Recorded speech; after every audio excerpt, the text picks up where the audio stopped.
आता dwarf planets या शब्दाचा अर्थ समजून घेऊया. सर्वप्रथम मराठी अर्थ बटुग्रह. ड्वार्फ प्लॅनेट्स हा शब्द नाउन प्लुरल फॉर्म म्हणून वापरला जातो. मराठीत समजून घ्या.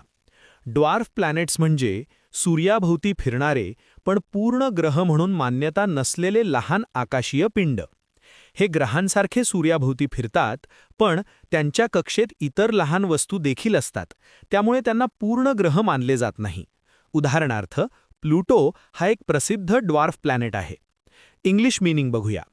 Small celestial bodies that orbit the sun but are not full planets. Easy one line definition. Small planets that orbit the sun but are not full planets. आता synonyms पाहूया. Minor planet, small planet. हे शब्द लहान ग्रहांसारख्या आकाशीय पिंडांसाठी वापरले जातात.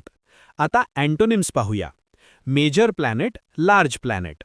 हे शब्द मोठ्या आणि पूर्ण ग्रहांसाठी वापरले जातात. आता उदाहरणे पाहूया. पहिले वाक्य. Pluto is a famous dwarf planet in our solar system. Pluto हा आपल्या सौरमालेतील एक प्रसिद्ध बटुग्रह आहे. इथे ड्वार्फ प्लॅनेट म्हणजे सूर्याभोवती फिरणारा पण पूर्ण ग्रह नसलेला आकाशीय पिंड. आता मित्रांनो, थोडा विचार करा. व्हिडिओ थांबवा आणि खालील प्रश्नाचं उत्तर कॉमेंटमध्ये लिहा. What are dwarf planets? A. Very big stars. B. Small planets that orbit the sun but are not full planets. C. Large moons. D. Pieces of rock on अर्थ.